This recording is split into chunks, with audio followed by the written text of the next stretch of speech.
Facebook? What's up? How's it going? Everybody staying safe? Got your masks on? At home? Quarantine? Like me? Going a little stir crazy? Hopefully not. But in some of my free time, I got to thinking, for those of you who are going to start working from home, your bosses have said, hey, why don't you work from home?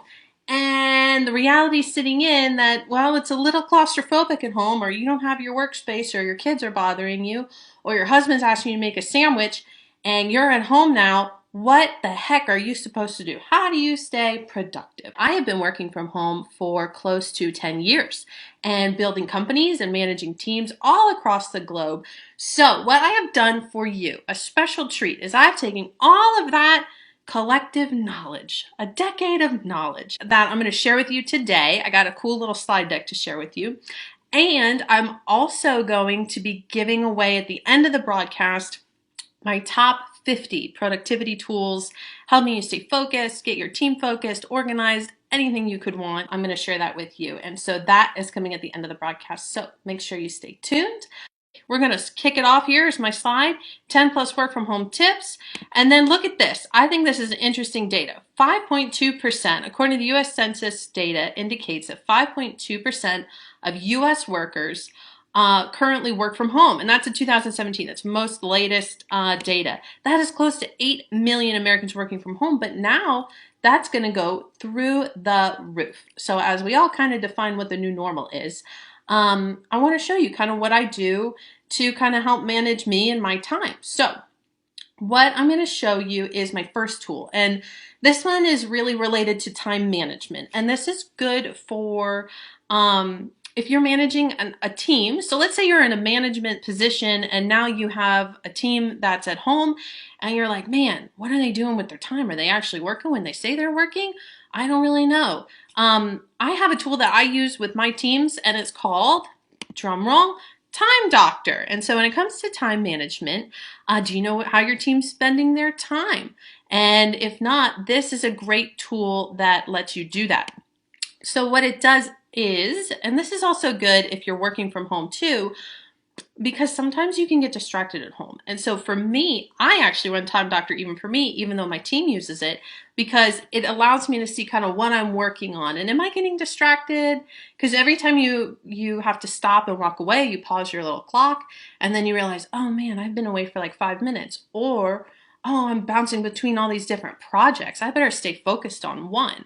And so it's great even for individual use. So I use it, but I also have my team use it because one of the cool things that it does is it monitors their mouse movements and their keyboard, and then you can even take a set a function where it takes a screenshot of what they're working on. And so at first you're like, ooh, that sounds a little intrusive, but you would be surprised how many times I have found employees doing things on company time when they shouldn't be. So whether that's chatting with friends, whether that's watching a Nicolas Cage movie, whether that's finding, unfortunately, just employees looking at things that they should definitely not be looking at on work time, you'd be surprised. And so if you find yourself managing a team remotely, I really think Time Doctor is the way to go. And the cool thing is too, you can run it on your phone.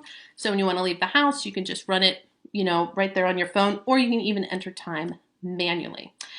So that was the first tool. All right, I had some coffee before I got on here, so maybe a little wired.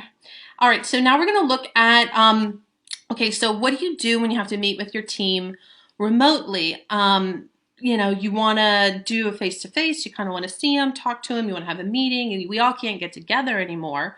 So what's a really great tool to do that? Now, there's lots that are out there you can pay for, right? There's things like GoToMeeting and Zoom. You can use Skype in some cases, but I think a really great one that's cheap, that's free, is Google Hangouts. And so Google Hangouts allows you to just jump on really anywhere in the world, and you can have, I think on the free version, you can have up to 10 or 15 people in there with you. And so it's just a great way to get together and do an online meeting. And so that's, for me, one of the best free tools I have used. And I have chat set up now too, everybody. So when you message, I see some people in here like, oh, I'll watch this later. So good. Well, thank you so much. So now I can see you. I'm getting advanced. All right. So And I use OBS to do this, by the way, in case you're wondering, like, how is she doing all this cool stuff? All right, so let's talk about now online communication. All right, so now we want to talk to our coworkers. How are we doing that? And I'm going to show you the tool one or two tools that I think is good for that. But what people don't understand is when you go remote and you go online, you kind of lose a lot of visual cues, right? So you don't have like body language, and you definitely don't have tone, like what people are saying. Sarcasm really gets lost, so you have to be really kind of careful what you say when you're chatting. But one of the other things is when you are having a problem and you want to say like, hey, look at this. Like, I need you to see what I see. You need a tool that's going to do that, and especially if you're on a computer. So the thing that I suggest for this is something called Snagit. And so Snagit allows you to capture your screen either in an image, and then you can write all over that image. So you can do a screen grab, and then you could say like, hey, look at this, and pull an arrow to it, or you can highlight it in like a yellow, kind of like a translucent yellow. And so you can do a still image, or what's really cool is you can do up to about 5 minutes of video. And so I use this all the time. I mean, all the time with my remote teams. You'll be really surprised because you just want to like send a quick note to somebody and you're like, oh, hey, here, I need you to take a look at this. Like, what's going on with the website? Look at this error, and you circle it. Or if you want to show somebody a process. So if you're trying to train an employee and you want to demonstrate a process of like, this is how I input a check, or this is, this is how you update a customer's profile. This is how you enter an order. You can film it. And so sometimes I'll do 2 or 3 videos at 5 minutes each, depending on what the process is. But I find that I use this all of the time. Okay, so now we're going to talk about project management. So a lot of you, right, if you're like my company, we have a lot of different quarterly goals that are going on. We have everything from website redesigns to, we do a lot with donors, new donor initiatives. And then within that goal are a lot of micro steps. And so how do we track that? How do you keep all your projects straight if you're not all in an office? I mean, some people are in an office now and they got it all on a whiteboard, of like, this person's doing this, or they got Post-it notes. People do all sorts of things. So what I like to use is online project management, and there are dozens of online project management software out there. Great stuff. I mean, great stuff. Depending on the type of project you have or the business you run, some are better than others. And so I'm going to show you one that I think is kind of like super simple, really straightforward, anybody can use. But at the end of the broadcast, I'm going to give away a PDF of just 50 plus tools that I use and have used, and a description for each. And so the one that I'm going to show you right now is one called Trello. And so Trello is more of a board. Is like board management. And so think of it as like 3 or 4 different columns. And so you can have one that says like to do, and then you can have one that says currently doing, and then you can have one that says done, or you can label them whatever you want. And it's like they turn into kind of like little Post-it notes, and you can just click and drag and click and drag, and you can share it with your whole team. Everybody can see you can all have different boards too. So at a click of a button, you can go see what Jane's doing or what Brad's doing, and where are they at? What are they currently working on? So that's a really simple, straightforward one. But there are really great, other great, more robust project management software out there. I mean, one's called Mondays. There's another one called Asana, and so that's very popular if you're in development and you're doing like weekly sprints. There's another one that we've started using. It's called Metronome, and so Metronome is very robust, and it goes along with scaling up and the whole book on scaling up, but quarterly goals and yearly goals, and and then you could track everything, actually Metronome, in of red, yellow, green, but it is very involved. So I'm not throwing that one out there. If you have teams of probably like 15 to 20 or more, Metronome would be great. But if you have a smaller team, then I'm going to suggest things like Trello or Monday. Okay. So now let's talk about communication. So how do we talk? Like, what's the new water cooler? How are we even going to communicate with each other? I mean, email is kind of a drag. Who likes to open up their email inbox and you've got 30 or 40 emails there for simple stuff. And so how do we communicate? One that is out there. I'm going to show you the other one, the one that I'm going to suggest. But there's another free one. It's called Skype, right? Most people know what Skype is. Maybe you talk to people on it when they're out of the country, or maybe you have hired remote workers before and you talk to them on Skype. But Skype is pretty straightforward, right? It's basically chat. And so what I do, I use Skype, and there's another one I'm going to suggest here in a second. But with Skype, you can group conversations. So you could put people in a group, and let's say it's like website redesign, and all the stakeholders are added into that group. And then you can have one that, maybe it's just for your managers. And so you have a Skype chat that's just for managers. And so that way, not everybody's getting all of the messages. Like I have one for support. So when my support staff have questions, it goes to me and like the other managers. And so I think it's a very efficient tool. I also like it because you can go back and see what's been said. And so sometimes I actually like it for that reason, for documentation purposes with staff. It's you can go back and see I said this, or I wrote this to you on this day at this time, and maybe they, it's like, oh, I missed it, and you're like, well, here it is, and you can just kind of like quote it back and say, this is what I said I wanted. So Skype's cool for that reason. You can also put documents up into Skype, but what I want to get at is there's kind of a next iteration that I see myself and our team moving to, and that's a program called Slack. And so Slack is similar to Skype in its basic functionality with the grouping, but you can do more things. Like you can attach files, and it integrates with a lot of platforms that are already out there. So like we talked about Trello. And different project management software. It'll integrate with those things. So as you're talking about a project, you can have a chat for it right there that pulls right in. And it does all the same stuff Skype does, but that's really like the new cool up and coming one. Like if you ask your millennial office worker, it's like, oh, we're on Slack now. So anyway, Slack's the new cool one that's coming up. All right. The other kind of question mark is, especially if you're running a team, or if you need to do file sharing, is basically like where you're going to put everything. Now, some of you might already be doing this. You might have cloud-based storage, but now more than ever, you're going to need to start using it. And so there's really two, I think, primary options out there. If you're looking for just plain old file storage for your team, I'm going to suggest you go with something like Dropbox. And so they have a business plan for Dropbox. Everybody can log in and access all of the same. Oh, that's the next one. Don't look at that one. That's the next one. But you can log in and kind of see where everything's stored. But I also really like, and I'm going to get to this at the end, I'm kind of like jumping ahead, but I really like Google for file storage. And I'm going to tell you why in just a minute. But Dropbox is really straightforward. Most people use it probably just to store your photos. I don't know if you know this, but Dropbox, just in a personal account, you could sync it with your phone and all your photos can go right up there right after you take them. So I know some people use iCloud, but as a backup, you can also throw them up into Dropbox.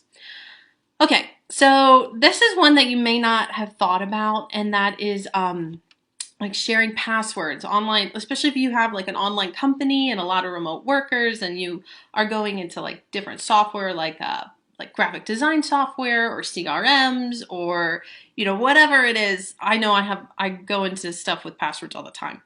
So how do you give passwords away in a remote office and still make sure that all of your data is secure?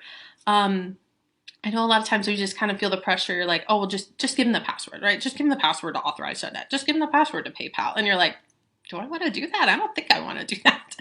And so a way around that is a software called LastPass. And so LastPass is really cool because it functions like a lot of the other software that remembers passwords. I don't know if you guys do this, but I don't write them down anymore. Like they're just stored online in LastPass.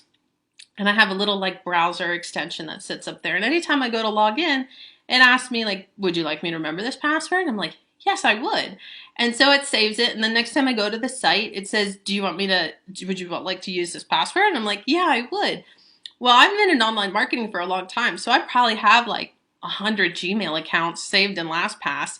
And so it's like, but they're all there and I can just click on it and it just autofills it for me. But what's cool about it is that if I want to share that password, username and password with somebody I work with, I can send it to them encrypted, where it'll go into their LastPass account and they can click to log in, but they never see the username and they never see the password, but they can get access. And then if that employee ever wants to leave, I'm able to revoke that access and say, no, okay, I'm going to remove this password from them. So you never actually give it away, and then that helps you not have to change all of your passwords when an employee leaves, which is a cumbersome task if you're doing that. It's no fun.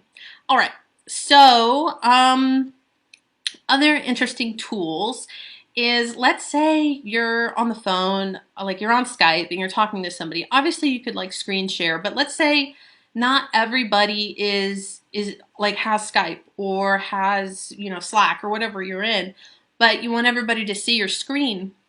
One tool that I think is cool is one that's called JoinMe. And so JoinMe sits right at the top of the screen. So you see where that big arrow is and this little box there where it says, like, you know, it's got like the little arrow clicking on the screen button.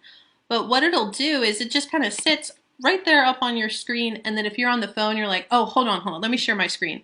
And so you click the little screen button, and then what it does is it activates, it'll give you an option. Do you want to share your whole screen, or do you just want to share one window of your screen? Like, do you just want to share Safari, or do you just want to share Microsoft Outlook? So that way, which I always recommend that. Sometimes like when you share your whole screen, you forget what you're doing, which can lead to problems. And so anyway, so it's a really cool tool where you click on it, and then it's going to give you a URL, like a little tiny URL. It's like join.me / and it'll give you a number. And then you just take that link and you just throw it out to anybody who needs it. So you could text it to them, or you could put it in Skype or whatever. And then everybody's able to see what you're seeing on your screen. So I didn't know if you guys know that one. I like it. Okay, so we're getting to the end. We have a couple more. One thing that you may not realize is when you work from home, and you're using your personal computer, everything starts to blend together. And then this fun, like, vacation of a device starts to feel like it's a lot of work and you don't want to be on it. And for a really, really long time, I mean, I've just worked that way, and I just try to segment the time in my day of like when I'm doing personal things versus when I'm doing work things. I know some people who have totally separate devices. It's like my desktop is my play computer, and then my laptop is my work computer. But what I have found recently is a program called Shift. And so Unified Workspace is what I'm calling this section. And this allows you, I'm going to leave the screen up for a second, because this allows you to connect a bunch of different apps. So things we've talked about, things like Dropbox or Jira or Asana, or your customer support desk like Zendesk or Zoom, it all connects. And then what it does is all those apps, they sit on the left-hand side. So you can see where it has like LinkedIn and then Evernote, and then it's got the Dropbox icon on the left there. All those things sit there and they're all signed in. And so this becomes an application that houses, the way I'm using it, that houses all of my work stuff. So it's like I can open up this application, and I can just work in that application. And I don't have it open for, because it'll even open up websites and stuff. And so it's like I can contain all of my work in like one bucket, and this application becomes my bucket, you know, and I don't have to go outside of that. I don't have all these, because you know how it is, like if you're working from home, it's like you got 10 tabs that are probably, you know, work related, and then you have 4 or 5 that are like personal, and I just don't like them blending together. That's me. I don't like that. And so, all right, and so you can download Shift, and you can play around with it. And then in the top left, you can connect all your emails. And so if you have Gmail accounts, like I have Gmail accounts, that little circle picture is like one of my Gmails, and then in the top right, it has the email, it has the calendar, has all of it. And so I really enjoy it, and just throwing it out there if you're like me and you like things kind of separate. Okay, so now let's say you're at home and you've left your work computer, and your work computer has Microsoft Word, it has PowerPoint, Outlook, all those things, and you're like, my goodness, like what am I going to do? Am I going to have to fork up the cash for more, you know, for word processing software? What am I going to do? if you don't know about it, I'm gonna throw out the suggestion that you go over and sign up for G Suite. And so Google Suite has the equivalent of Microsoft Word, Excel, PowerPoint, and it even has this cool thing called Forms. And what it does is you can upload any Word document, it'll open it. It's got all the similar functionality, and I actually like it. I actually like it a lot better than Microsoft products. It does some really cool stuff depending on different applications you're in. But the Word version, like Google Docs, is exactly like Microsoft Word.